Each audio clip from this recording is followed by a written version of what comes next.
There is a moment, if you are patient enough and quiet enough and lucky enough, when a leopard becomes visible to you in the African bush.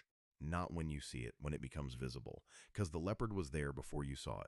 It was there while you were looking directly at it and seeing nothing. It was there in the shadows of the acacia branches and the gaps between the tall dry grass and the hollow of the rocky outcrop, present and invisible, watching you with an attention that made your own attention look lazy and unfocused by comparison. And then something shifts.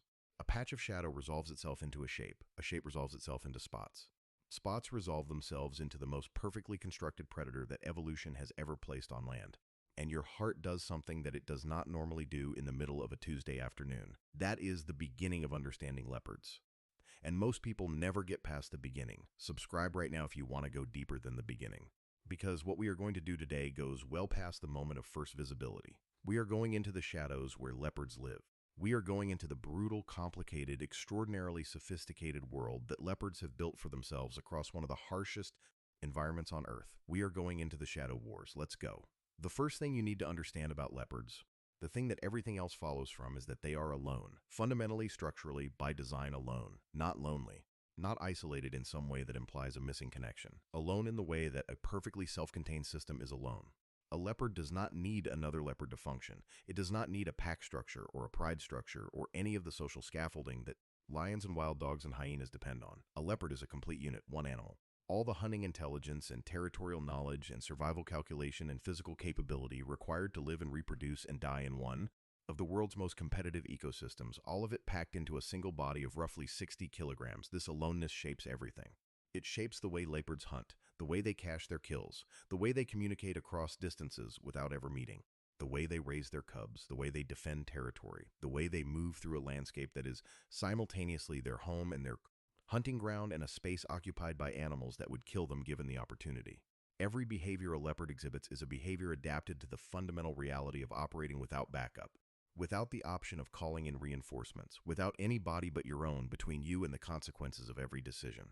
And the consequences in leopard country are severe. The African savanna, the rock copias and dense riverine forest and open grassland and thornbush thicket that make up the classic leopard habitat, is not a neutral stage on which predators perform their hunting. It is a brutally competitive space where the margin between success and failure is narrow and the failure mode is death, not discomfort, not embarrassment, death.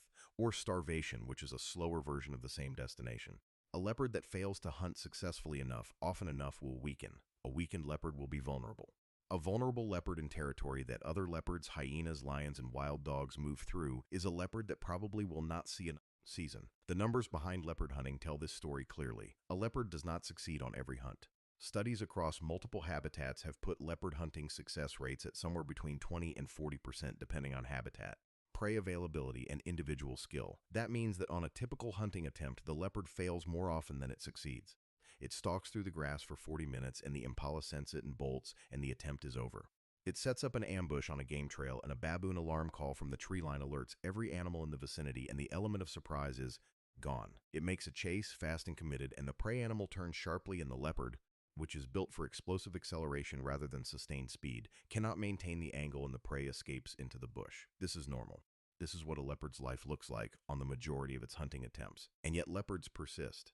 They not only persist, but they thrive across a wider range of habitats than any other large cat on Earth, from the sub-Saharan savannas to the forests of Central Africa, to the Rocky Mountains of the Cape, to the arid steppes of the Middle East, to the dense jungles of Southeast Asia, to the Himalayan slopes of the Indian subcontinent. Something about how leopards are built, physically and behaviorally, makes them extraordinarily resilient to the failures that are built into predatory life. Part of the answer is flexibility.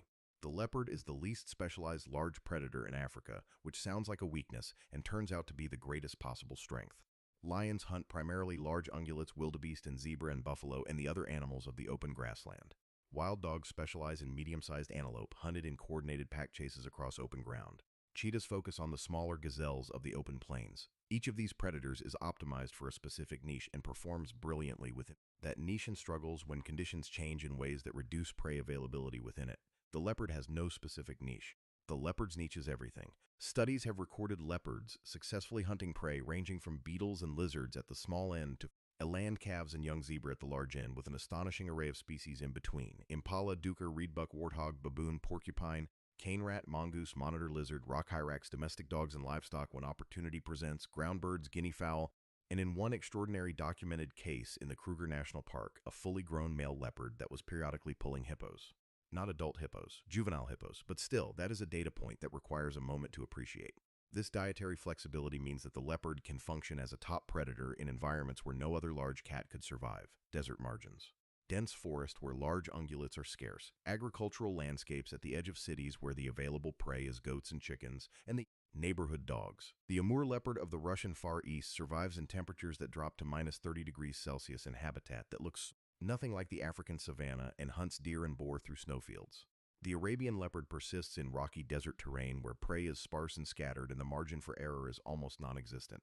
The Sri Lankan leopard is the apex predator on an island where tigers never arrived, filling a niche larger than any African leopard would typically occupy. One species, one body plan, adapted to more environments than any other cat alive. But flexibility alone does not explain leopard success, because the leopard's flexibility is not random opportunism, it is precision opportunism.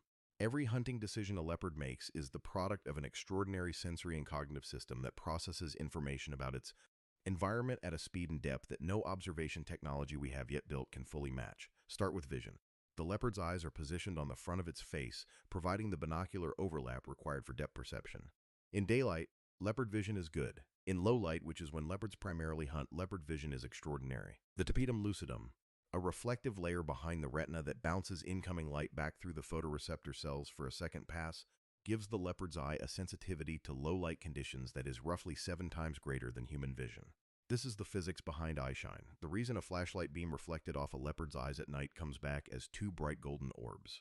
The light is not just passing through, it is being amplified. A leopard in near total darkness can resolve shapes and movements that are completely invisible to human eyes. This is not a minor advantage. In the hours between dusk and full dark and between first light and full dawn, the hours when the leopard's preferred prey is most active and most vulnerable, the leopard is operating in a sensory space that its prey cannot fully access. Hearing compounds the advantage. The leopard's ears are mobile, independently rotating, able to pinpoint the origin of a sound with precision that would be remarkable even in an animal built specifically for acoustic hunting. A leopard resting in a tree can track the movements of an impala herd through dense bush purely through sound, estimating direction, distance, and speed of movement from acoustic information alone before it ever needs to commit to a stalking approach that might give away its position. The rustling of a guinea fowl in dry leaf litter at 20 meters. The alarm call of a baboon on the far side of a ridge that indicates a predator has been spotted in the valley below. The scrape of a porcupine's quills against rock. The leopard hears and categorizes and makes decisions based on a soundscape that it reads the way an experienced navigator reads a chart. And then there is smell. The olfactory world of a leopard is of a complexity that human beings have no adequate framework for understanding because our own olfactory system is so reduced compared to that of carnivores that we cannot even imagine the informational density of the scent environment that a leopard moves through. Territorial scent marks from other leopards. The estrus scent of a female in reproductive condition. The specific fear pheromones of prey animals that have recently been alarmed. The scent trail of a prey animal that passed 3 hours ago, its age estimable, its species identifiable, its direction of travel apparent, its condition detectable. The faint smell of lion on the air from the direction of the waterhole, information that might require a route change. All of this arrives in the leopard's brain as information as legible as the print on this screen is to you. The integration of all these sensory streams, visual, acoustic, olfactory, plus the proprioceptive information about the leopard's own body position and movement in space, happens in a brain that is, relative to the animal's size, large and deeply folded. Leopards demonstrate problem-solving capabilities that have surprised